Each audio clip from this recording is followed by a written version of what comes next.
Hey everybody, Chris Kirkpatrick, the Safe Bet Money Guy, back here with you for video 2 in week 2.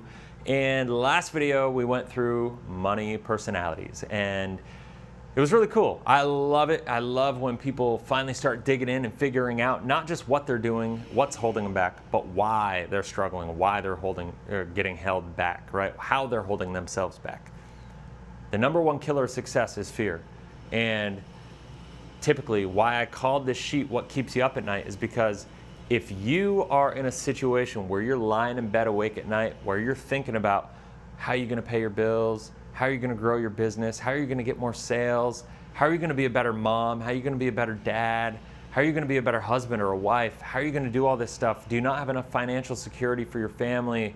Are you worried about a parent? Are you worried about your retirement planning? Are you worried about all these things? These are all very, very normal things, and the challenge is they're so very important that they scare the living daylights out of us. And fear is the greatest killer of success. And I just want to help show you that you can attack these problems like a lion rather than flee from them. And the challenge with that is the fight or flight response in human beings. Studies have shown only 3% of people have that fight response when they're challenged, when they're attacked by fear. Only 3% of people have that natural inclination to go after it and to fight. 97% of human beings have a natural response to avoid or to flee, to fly, to self-protect, right? It's our human nature instinct, right? Because back in the day, we were prey animals, and it's in our DNA, we can't avoid it. And that's why I want to go through this stuff. So what I'm going to do is I'm going to go through the 6 areas, the 6 categories that I find people are struggling, 6 categories that people are having a hard time with. Maybe there's an area in any of these categories that are keeping you up at night, that are concerning you, that are worrying you, that are probably holding you back because of stress, right? And so the first category is retirement planning. And this is an obvious one. People need to plan for retirement. We know that eventually we need to retire, that you're not going to just grow old, work till the day you die, and then go to sleep one night and not wake up. Most likely, you're going to have, even if you love your job, a time where age is going to catch up with you, and you're going to be unable to work. You're going to become disabled. You're going to maybe just not be able to do your job for either physical or mental reasons. And unfortunately, that's just the truth. And that's why everybody knows that retirement planning is important, and that's why everybody gets stressed out about it regardless, because unfortunately, the way that we're taught about retirement planning in the traditional sense, we all know that there's no real predictability in that system, and so it freaks us out. And what I'm going to do is I'm going to kind of go through some things and show you what works, what doesn't work, what may be stressing you out. And as the rest of the course kind of progresses, we're going to go through and I'm going to show you solutions that you can take to actually get to where you want to go. Another area that kind of worries people is estate planning. Now, this is for different people at different stages of life. I don't spend a lot of time on this because, once again, if you're worried about estate planning, that means you already have a certain level of success. But if you do fall into that category, there's a lot of things that you have to worry about that other people who are not wealthy or whatever don't have to worry about. But if you are worried about estate planning, it's really, it can be really just crushing. It can be really stressful because legacy, as we get to our later stages of life, the most important thing to a lot of people is legacy, and that's what estate planning is all about. So I'll get into that a little bit. Elder care. Elder care is an area that we have to worry about for ourselves, and we have to worry about for our parents, because I know for me, my parents are approaching their 60s, right? I'm 35. And so I have parents that are hitting their 60s, and I know that in the next 10 to 15 to 20 years, there's a high likelihood that I'm going to probably have to deal with elder care for my parents. And at the same time, I need to start thinking about elder care for myself and planning ahead, because, like I said, we're not going to just grow old, work till the day we die, and then all of a sudden go to bed one night and not wake up. We're going to probably have to deal with elder care for both ourselves and our parents at some point in time. And that's something that I know a lot of people that I work with, a lot of my peers, a lot of my friends actually are dealing with that already, and their parents are only in their 60s, whether it's through dementia or cancer or something of that nature. It happens. It kind of comes out of nowhere. It literally strikes you when you don't think it's going to strike you at all. And so that is something that's really, really important to worry about. It's important to think about. And it's something that really stresses people out. And it can take your eye off the ball if you don't plan for it properly. It can take your eye off the ball and affect you in other areas of your life in way more negative ways than it needs to impact you. Education planning. A lot of this comes down to whether it's your student debt for yourself, whether you have students, whether you have kids, newborns, all the way to 18. You start thinking, as soon as you have kids, I can speak to this, I got a 4.5-year-old and a 2-year-old. I know that for me, planning for college is a big thing. Planning for their future education is a big thing. So not only is it big, it's super expensive. We look at the average cost of college right now is $40-something thousand at this point in time, and it's going up. The inflation rate of college is going up at twice the inflation rate of regular CPI. And that right there tells you that it's going to become less and less and less affordable. Now, who knows what the educational system is going to look like in 12 years when my daughter hits college? I don't know. But what I do know is that there's going to be an expense that goes along with it. And once again, the challenge with it is people put their money into 529 accounts, they put their money into investments, they either that or they save it, they put it into different vehicles. And the challenge with that is we don't know what the economic environment is going to look like. We don't know what the college planning environment is going to look like 12, 13, 14, 15, even 5 years from now. We don't know what it's going to look like. So it's really hard to plan for something you don't understand. And what I love to do with people is show them how to take college planning and how to think about college planning, educational planning, from a perspective that gives you the ability to enhance your college planning. But if the environment changes, you're not stuck. You can always change and shift your strategy. And that, I think, that flexibility is vital, and it will reduce stress, it'll reduce your fear, it'll give you more control and give you more personal power to go out and implement a plan. Life events. It's life events. Is your kid getting married? Are you getting married? You know, all that stuff. And family security. You know, family security is a big thing. Are you worried about what happens to you if you die? Do you have enough life insurance? Do you have enough health insurance? Do you have the disability coverage, long-term care insurance? Family security, do you have enough financial stability? Do you have enough savings if you lose your job? These are all things that stress people out, and rightfully so, especially if you're an entrepreneur. You probably have more concerns about that because it's all on you. You have nobody to lean back on. You have nobody to fall back on, nobody who's writing you a paycheck, nobody who's cutting your paycheck and signing you a paycheck. You have to do all that yourself, and everything falls on you. And so I get it. These are stresses that I think the family security stressor is something that hurts entrepreneurs and stresses them out and actually hurts them probably more than any other type of person or employee in the world. So that's really something that I love to talk about, is how to set your family up for security, structure, financial security, make sure you have the life insurance, disability insurance, and all that stuff. Get that stuff in place because it's really, really important. And it's stuff that we don't think we need to deal with, but we also, it's really important that we do address it. And lastly, financial basics. I can tell you right now, a lot of times I talk to people and they're stressed out because they don't know how to create a budget. They don't know how to kind of go through and figure out how to run their house from a financial perspective, pay their mortgage. They don't know how to make the right decision. And that on its own can be really overwhelming and can force us to make really bad decisions. So I'm going to go through all 6 of these things in a little more detail as we go through this. So retirement planning concerns. A lot of times I talk to people and I ask people all the time, why are you doing what you're doing with your retirement? And a lot of people just don't know. They're doing it because they were taught that. They're doing it because they got a guy or they got a gal that kind of helps them with that stuff. And they don't know the right questions. And they have a lot of questions.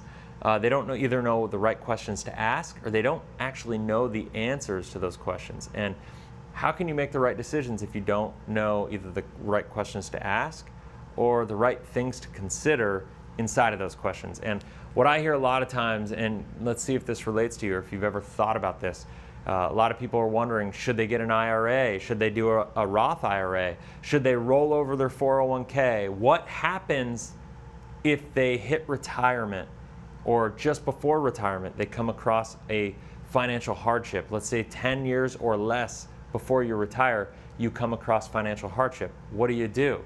What should you contribute percentage-wise to your 401k? How does that whole environment work? Where are the best places to save for retirement? Do you have to worry about required minimum distributions during retirement? What does that even mean to you? These are all things, and there's a lot more, but those are basics of people that don't know or are concerned and don't know what to think about when it comes to retirement planning.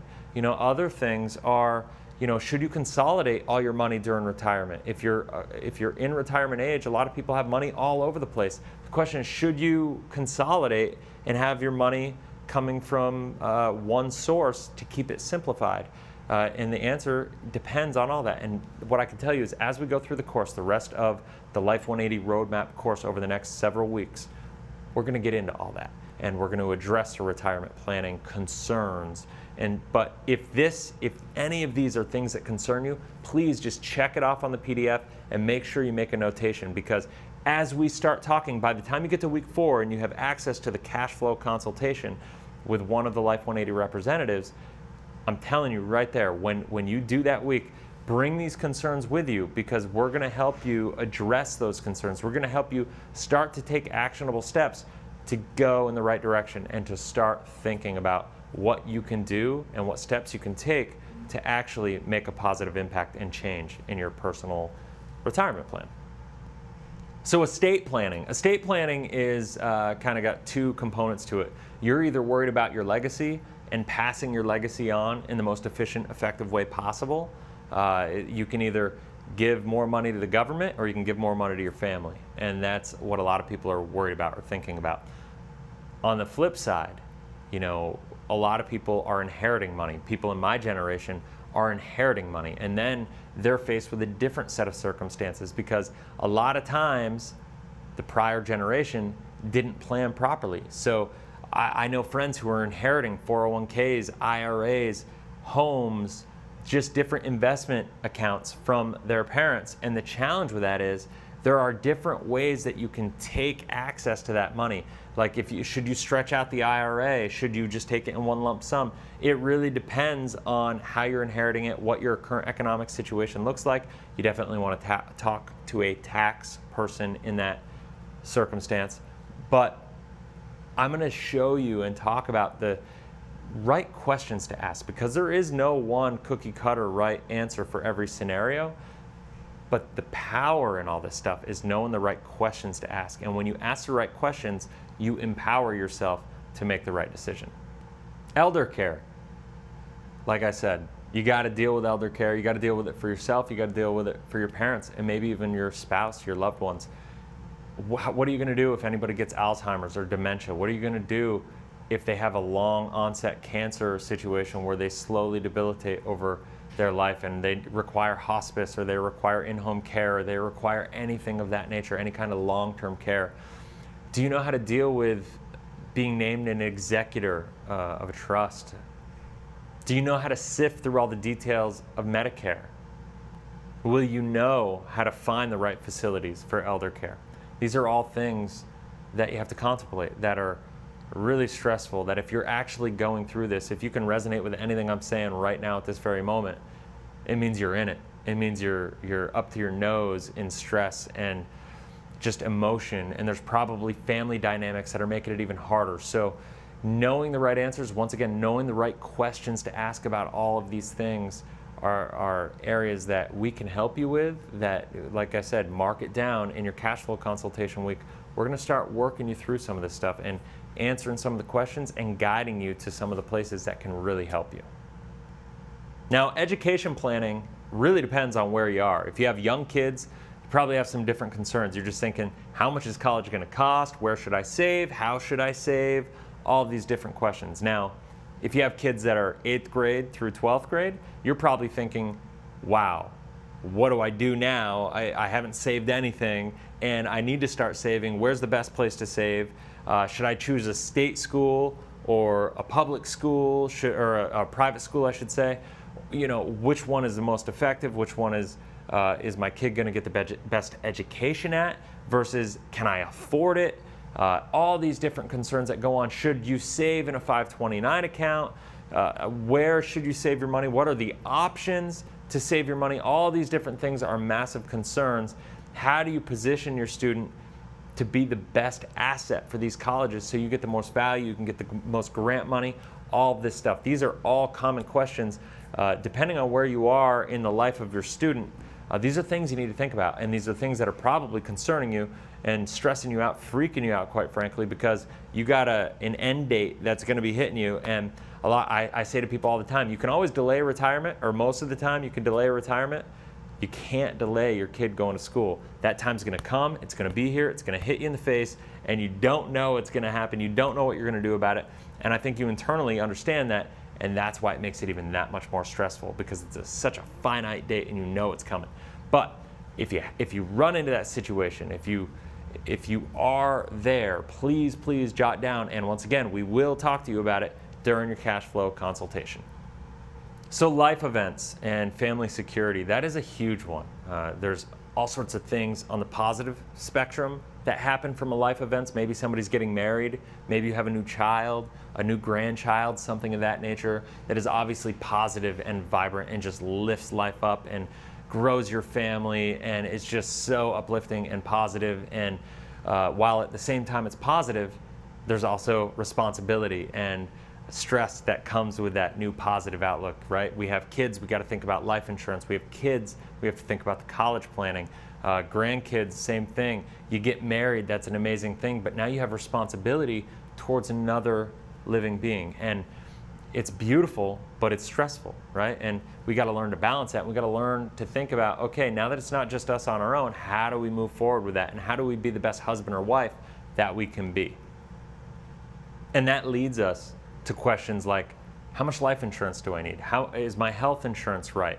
It really impacts your job decisions. It impacts how much you put into your 401k. You start asking yourself questions. What happens if my spouse passes away unexpectedly? Are we going to be okay? Do I have enough life insurance? Is it the right amount? What happens if I become disabled and I'm not able to take care of my family anymore? What am I going to do in all that situation? And then, like I said, on the positive flip side, what happens if the good stuff happens and there's a grandchild or there's a marriage or something like that? So these are all things that are beautiful yet stressful a lot of times. I guess not everything is beautiful. If you become disabled, that's definitely not beautiful. But at the same time, these concerns come at you because of a beautiful circumstance, right? Probably if you're single, if you're on your own right now, worried about what you're going to do if you become disabled, worrying what you're going to do if you pass away unexpectedly is not a concern to you. As soon as you get married, all of a sudden it is. As soon as you have another kid, all of a sudden it is. And so these are all things that are very straightforward and we can help you with. Now, the financial basics, I can just tell you a lot of the things with the financial basics that I see, it's just probably the most common area that I see people stressed out unnecessarily, because it's the easiest thing to kind of understand the basics of, and it's the easiest thing to outsource if you're not good at it and you don't want to be good at it. I.e., like a lot of people I find don't know how to make a budget, don't know how to pay their bills on time, don't know how to even create a filing system for their bills as they come in. They don't know how to manage and navigate that whole scenario. But I can tell you, for $50 a month, you can hire people to handle that with you and for you and help coach you through all that. So you can either be stressed about it, or you can pay $50 a month and have it all managed and navigate that whole situation for yourself. And that's so easy to do. But maybe you're in debt, maybe you're stressed out, maybe you don't know how to handle the whole scenario. And like I said last time in the last video, if you're in debt, well, you know, you have different concerns. If you're a spender, the natural tendency is to go out and try to avoid it. And, you know, even though you avoid it, it still eats away at you. It eats away at your gut, it eats away at your soul, and you just know that it's going to catch up with you eventually. And no matter what, if you could put your head in the sand, but eventually it's going to catch up with you. And so how do you manage that debt? And a lot of people don't deal with it because they don't know how to deal with it. I'm going to show you all that. And the beautiful thing is that that's next week. I'm going to show you, if you're in that scenario, I'm going to show you how you can get out of debt, how you can rebuild your credit, how you can maximize your credit once you get it rebuilt to create wealth for yourself. We're going to show you how to make all your insurances more efficient. We're going to show you how to kind of manage just all of that stuff, whether you're buying a car, a house, a vacation, anything. We're going to teach you how to do all that, minimize your debt at the same time, because I believe in living a life of abundance, not scarcity. I believe that you can pay down your debt and enjoy life to a certain level too. Not only do I believe you can, I believe you need to. Because if you're not enjoying life right now, if you're not enjoying life in every moment, what are we even doing, right? That's the big thing to me. So I hope that makes sense. Now, that right there, these are the big things. Please go through this sheet. Go through the What Keeps You Up at Night PDF, check off all the things, and make sure that when you have your cash flow consultation, you have that sheet with you. You have anything that concerns you, bring it to the table. Let me know, let somebody on my team know, and we're gonna help you out, I promise. I know it feels overwhelming right now. I know you're scared. I know all that to be true, and I know it's okay, and I know you can get through it, and I know you're strong enough, and I know that you're here for a reason. So I commend you and honor you on this journey, because you know what? It takes a special person. It takes somebody who's willing to go out and to step out and to take chances and to acknowledge that, you know what, we can't do everything on our own. And that's what this is all about. That's why I put this course together for everybody in your situation. So anyway, until next video, guys, I hope this was helpful, and I can't wait to talk to you in week 4 to actually go through it with you. But till then, live abundantly, live efficiently, live Life 180. Take care.